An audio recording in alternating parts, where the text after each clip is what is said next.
zaman dahulu kala, di sebuah desa tinggal sebuah keluarga yang terdiri dari ayah, ibu, dan seorang gadis remaja yang bernama Bawang Putih.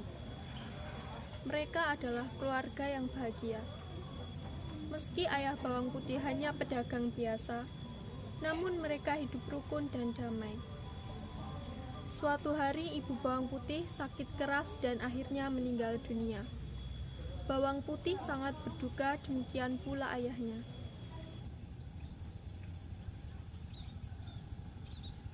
Ayah, mengapa ibu pergi begitu cepat meninggalkan kita? Ini memang sudah takdir, nak. Kita harus tetap kuat atas kepergian ibu. Benar ayah, kita harus tetap tegar dengan kejadian ini. Iya, nak. Yang sudah terjadi, ya terjadilah. Kita harus tetap kuat, nak. Di desa tersebut ternyata tinggal seorang janda yang memiliki anak bernama Bawang Merah.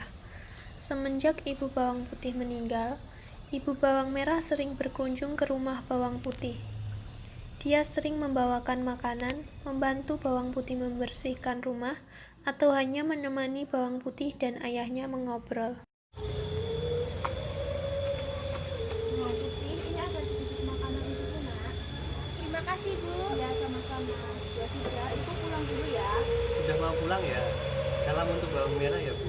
Iya, saya pulang ya. Akhirnya ayah Bawang Putih berpikir bahwa mungkin lebih baik kalau ia menikah saja dengan ibu Bawang Merah. Dengan pertimbangan dari Bawang Putih, maka ayah Bawang Putih menikahi ibu Bawang Merah. Nak, jika ayah menikah dengan ibu Bawang Merah, apakah kamu setuju? Iya, ayah. Aku setuju jika ayah menikah dengan ibu Bawang Merah. Baiklah jika begitu, bagaimana dengan Bawang Merah? Iya, ya, aku setuju jika ayah menikah dengan ibu. Aku jadi punya teman bermain di rumah. Ya kan, Ibu? Iya, nak. Ini juga demi kebaikan kalian. Dan akhirnya mereka pun menikah.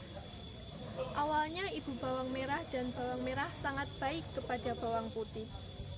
Namun, seiring berjalannya waktu, sifat asli mereka mulai terlihat.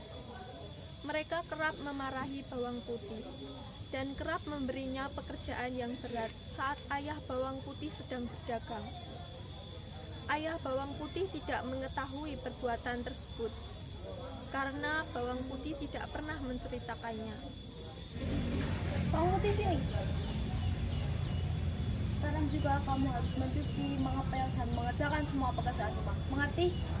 Tapi Bu, sudah lakukan saja. Kamu juga harus membersihkan kamarku yang berantakan itu. Cepat lakukan. Hari demi hari telah berlalu, dan suatu hari ayah Bawang Putih jatuh sakit dan kemudian meninggal dunia. Nah, sepertinya ayah sudah tidak kuat lagi, nak. Karena penyakit ayah menyebar ke seluruh tubuh. Ayah, aku mohon ya, jangan tinggalin Putih ya. Nak, jaga diri baik-baik ya, nak. Tapi ya, jangan pergi ya. Bu, aku titip Putih ya. Iya ya. Ya, jangan tinggalkan kami ya. Ayah, jangan pergi ya. Sejak saat itu, Bawang Merah dan ibunya semakin berkuasa dan semena-mena terhadap Bawang Putih, membuat Bawang Putih tidak pernah berasa istirahat di rumah yang seharusnya ia merasa nyaman. Kamu harus bangun sebelum subuh, menyiapkan sarapan untuk ibu dan juga Bawang Merah, mengepel, mencuci piring, memberikan makan ternak, dan mengerjakan semua pekerjaan rumah. Mengerti? Mengerti, Bu. Bawang Putih selalu melakukan pekerjaannya dengan gembira, karena ia berharap suatu saat ibu tirinya akan mencintainya seperti anak kandungnya sendiri. Pagi itu, seperti biasa, Bawang Putih membawa bakul berisi pakaian yang akan dicucinya di sungai. Dengan bernyanyi kecil, ia menyusuri jalan setapak di pinggir hutan kecil yang biasa dilaluinya. Hari itu cuaca sangat cerah. Bawang Putih segera mencuci semua pakaian kotor yang dibawanya.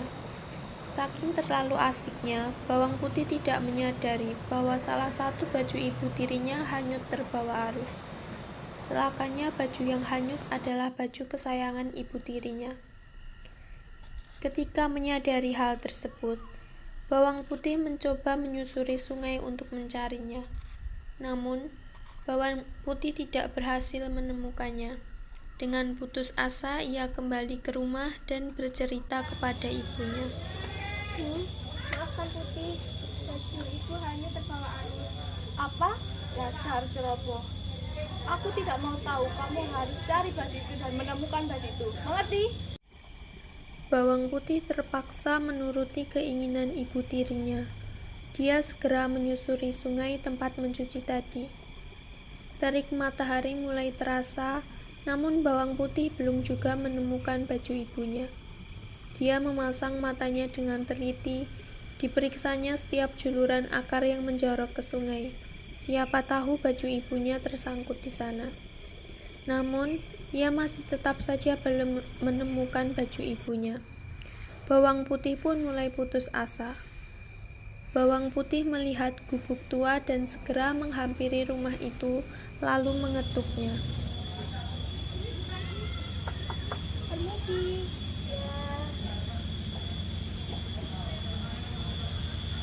Siapa kamu, Nak? Saya bawang putih, Nek.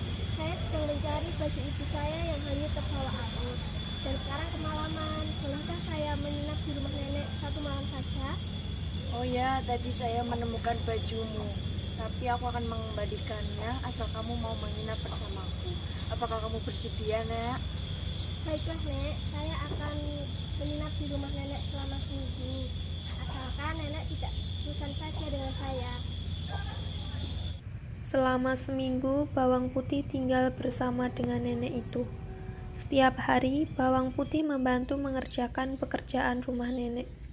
Tentu saja nenek merasa senang. Hingga akhirnya genap sudah seminggu bawang putih menemani sang nenek. Nenek pun memanggil bawang putih. Nak, sini, Nak. Iya, Nek.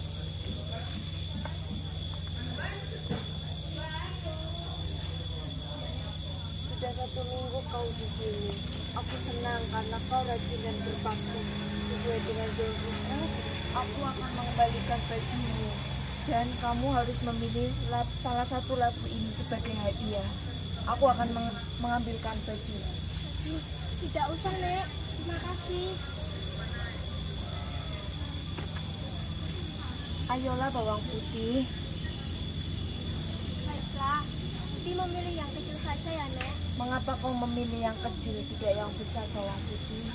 Iya, Nek. Sebab jika Putih memilih yang besar, Putih tidak kuat membawanya. Baiklah bawang putih, silakan. Terima kasih, Nek. Ya.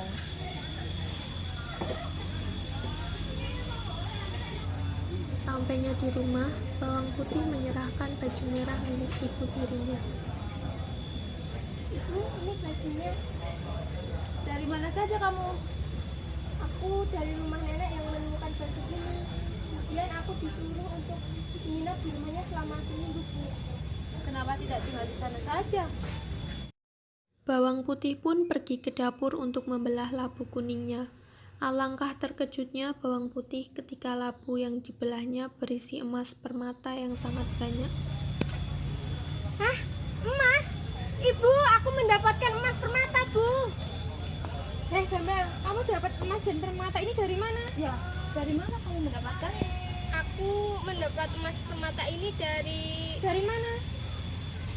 waktu itu aku mencari baju ibu yang hanyut terbawa arus. Kemudian karena kemalaman, aku menginap di rumah nenek di pinggir sungai. Dan setelah itu, aku disuruh untuk menginap di rumahnya selama seminggu.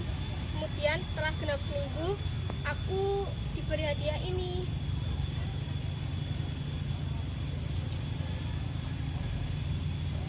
Setelah mendengar cerita dari bawang putih, ibu dan bawang merah berencana untuk melakukan hal yang sama. Tapi kali ini bawang merah yang akan melakukannya.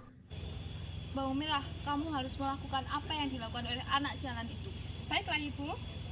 Kamu besok harus menghanyutkan baju ke sungai ya. Baiklah, Ibu, aku akan melakukannya.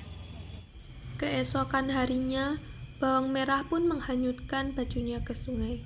Setelah itu, ia pergi ke rumah nenek untuk menanyakan baju tersebut. Sesampainya di rumah nenek, bawang merah pun mengetuk rumah nenek tersebut. Ya,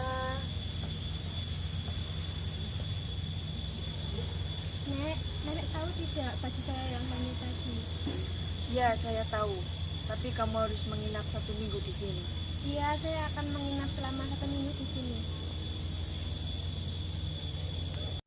Selama seminggu itu, bawang merah selalu bermalas-malasan. Jika ada yang dikerjakan, pasti hasilnya tidak maksimal, karena dikerjakan dengan asal-asalan. Akhirnya, setelah seminggu, nenek membolehkan bawang merah pulang. Nenek, bukankah seharusnya nenek memberikan aku labu karena sudah menemani nenek selama 1 minggu di sini? Ya sudah, kamu pilih salah satu labu di sana.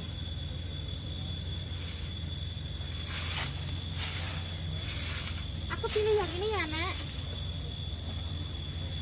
Sesampainya di rumah, bawang merah segera menemui ibunya dan dengan gembira memperlihatkan labu yang dibawanya. Karena takut bawang putih meminta bagian, mereka menyuruh bawang putih untuk pergi ke sungai dan mencuci pakaian, lalu mengunci pintu tersebut. Ibu, aku mendapatkan labu yang lebih besar daripada yang dibawa putih kemarin. Memang kamu anak yang terbaik, Nak. Bawang putih, sekarang juga kamu pergi ke sungai untuk mencuci pakaian yang kotor itu. Baik, Bu. Setelah bawang putih pergi, mereka membelah labu tersebut. Tapi ternyata yang keluar bukan emas, melainkan binatang berbisa seperti ular, kalajengking, dan laba-laba. Binatang itu langsung menyerang bawang merah dan ibunya hingga tewas. Kita akan kaya raya, Nak, setelah mendapatkan labu ini. Tapi mengapa terasa sangat ringan ya, Bu? Padahal bentuknya besar.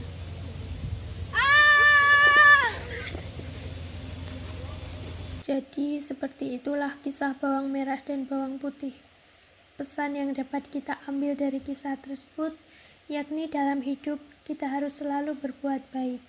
Karena jika kita berbuat kebaikan, pasti siapapun akan membalasnya dengan kebaikan. Tidak seperti bawang merah dan ibunya yang selalu bersifat kasar dan serakah dalam hidup. Jika kita melakukan kejahatan, kita akan mendapatkan balasan dari siapapun. Bahkan dari hal itu juga kita akan mendapatkan masalah yang besar.